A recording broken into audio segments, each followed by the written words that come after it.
So Hamlet. So when we first meet Hamlet, he's like real sad. He's kind of drowning in grief because it's like his dad's dead, his mom is with his uncle, which is real weird. Hamlet's anger is kind of concentrated around like the betrayal of his uncle and his mother, because he feels like they both betrayed his father so soon after his death with, marrying each other. Like on his mom's part, he was like, when my father was alive, you seem so in love with him, you seem so dedicated to him, and then as soon as he's dead, you're marrying his brother, and on the side of his uncle, who he maybe wasn't as close to, but he is kind of angry for on behalf of his father. Like, you got with my mom so soon after my dad died.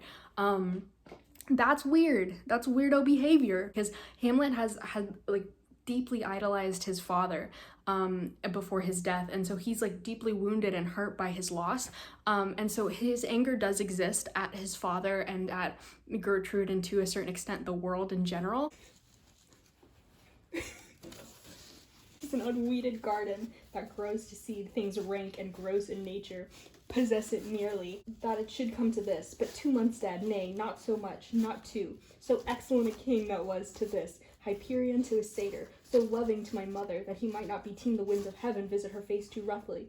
Heaven and earth! Once Hamlet speaks to his father's ghost, it's like he has like this renewed anger inside of him, and it's not just at his uncle and his mother for getting with each other, but it's like now that he's been told that Claudius may have killed his father, he's like, well, now I have a whole new reason to be mad at this guy, because he's a treacherous betrayer to a greater degree than I thought he was. And Hamlet personally is hurt. He's hurt on behalf of his father, and he feels like in order to get justice, he has to, take action, and it's what the ghost told him to do.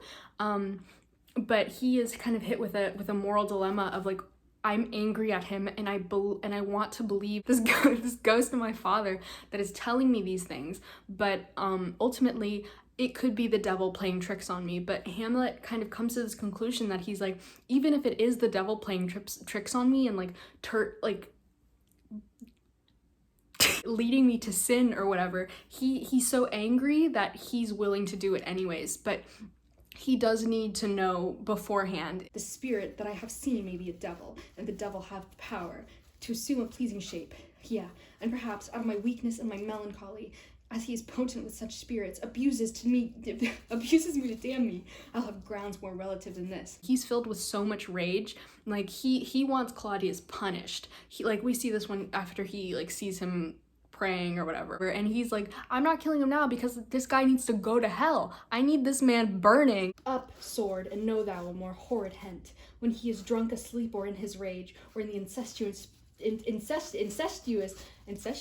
pleasure of his bed, at gaming, swearing, or about some act that has no relish of salvation in it, then trip him, that his heels may kick at heaven, and that his soul may be as damned and black as hell, whereto it goes. My mother stays, this psychic but prolongs thy sickly days.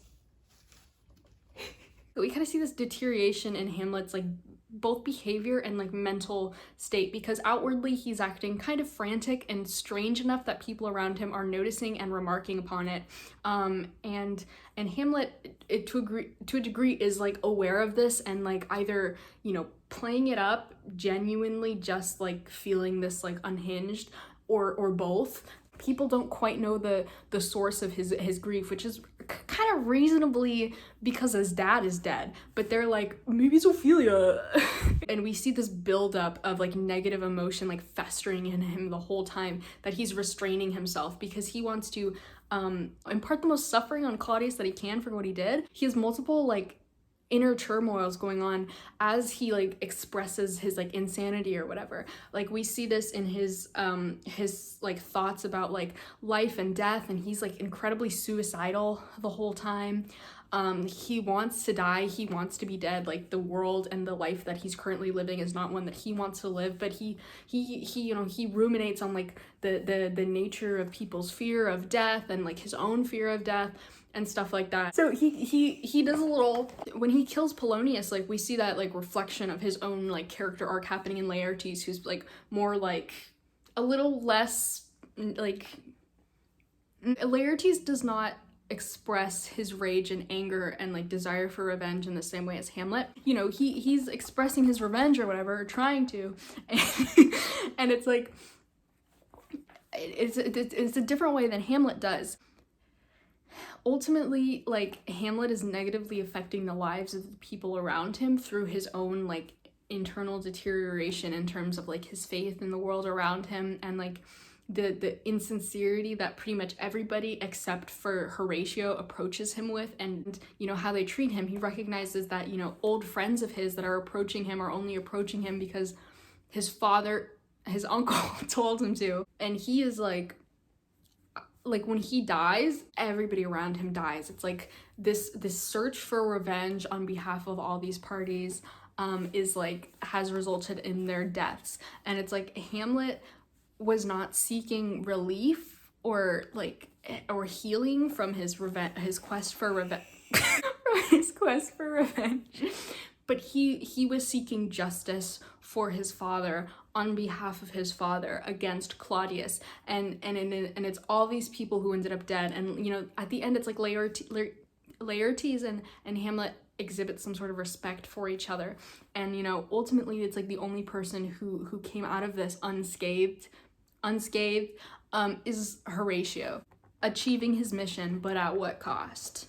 While, to my shame, I see the imminent death of 20,000 men that, for fantasy and trick of fame, go to their graves like beds, fight for a plot whereon the numbers cannot try the cause, which is not tomb enough, and contented to hide the slain. Oh, from this time forth, my thoughts be bloody, or nothing worth. I feel like there's a more satisfying way I can conclude this, but I don't have one.